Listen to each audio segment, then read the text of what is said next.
Well, good evening, everyone. Tuesday ended off a lot more sunny than how it started, although there are a few spots right now that are still dealing with some of the showers. We're going to show you this spot right here in Wishkah, and you can see the clouds kind of moving in, and also from time to time you get a little bit of a breeze in those showers that come down. I'm going to show you what that looks like on radar here coming up in just a bit, but a gorgeous shot right at the beginning of this time-lapse video of the clouds moving in right before things did become a little more wet. Here in Everett, well, things look beautiful, but in a different way. Seeing a lot of those blue skies and the sun, it's out there and it's reflecting off of the water. Got a cloud moving on just right over there. And otherwise, I think it's going to be pretty much dry here closer to Puget Sound as we're sitting at 54. You got that west wind at 13 miles per hour, adding a little more of a breeze, and that cooler dew point too that you see right here, or at least that drier dew point at 33.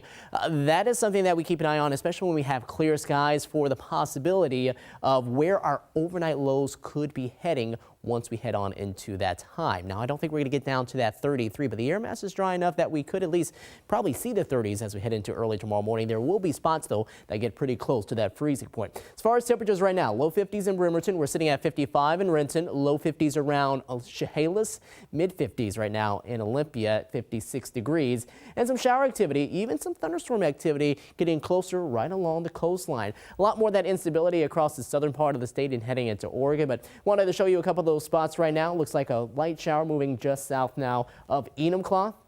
Going to be hitting us in Carbonado. Bonnie Lake, we're right about there. It looks like we're seeing some lighter showers from that too and around South Hill. And then you go off to the west. Told you about Wishkah. Here's that shower that's made its way through. Still some more shower activity just off to our north, so not quite done with the rain yet here for the evening. That extends farther south around Highway 12, getting closer to Porter and Aberdeen, and that will continue to work its way on through and eventually start to die on off once we lose the daytime heating and a little more of that instability. But again, a very outside chance, but we could see a few of those thunderstorms here into the evening. But high pressure is beginning to take over, and that's going to lead to a pretty nice day heading into Wednesday. Speaking of the cold weather I referred to earlier, frost advisories already in place for that. That's going to start up at 8 p.m. tonight. Last until 10 a.m. tomorrow morning.